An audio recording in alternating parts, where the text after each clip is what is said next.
มากนี่ครับบรรยากาศที่หินตาหินใหญ่โน่นหินตาโน่นหินใหญ่ข้างโน้นนะนั่นคนเยอะเลยนักท่องเที่ยวเยอะนั่นไปเข้าห้องน้ำมานะเข้าห้องน้ำอยู่ก็เดี๋ยวเดินไปเที่ยวดูเอาเราไปชมมันดูกันเนี่ยน้องกุ๊กก็มาเนี่ยคุณยุทธก็มาเนี่ยอาเจียก็มาไปเจียไปเร็วนะทันแล้วเหรอนะ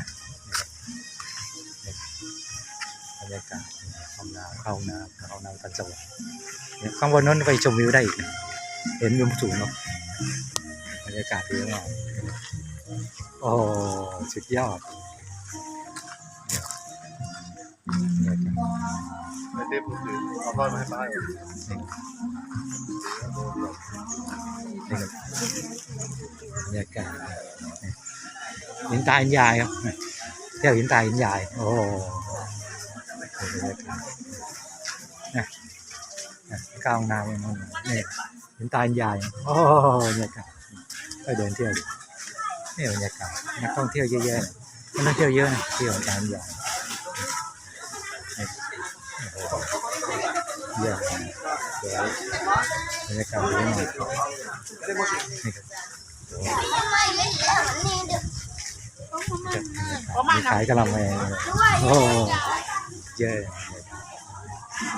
นี่มุมนั่งเรามุมนั่งของนี่มีของเยอะร้านขายของเพียบขนมตายนั่นเยอะไปดูตรงนั้นเลยดูกลางลานเนี่ยตายาวได้ท่องเที่ยวเยอะมากยาวเลยโอ้มีนั่งเลยเล่นเรือสกูตเตอร์บรรยากาศดีมากโอ้โหนักท่องเที่ยวเพียบนี่มาเที่ยวหินตามาเที่ยวหินตาหินยายครับโอ้โหบรรยากาศนี่ครับโอ้หินตาสวยๆนี่บรรยากาศโอ้เจ๋งมากนักท่องเที่ยวเดินไปชมดูเดินพาชมดูพาชมดูโอ้ต้องระวังหมวกนะใส่หมวกเนี่ยลมพัดมานะลมแรงนะลมแรงนะนี่เราไปดูก็ดูโน่นจะเห็นหาดละไมตรงนั้นต้องดูหมวกให้ดีถ้าใส่หมวกนะเพราะลมพัดตลอดเวลาเลยครับถ้าขึ้นไปบนนั้นจะเห็น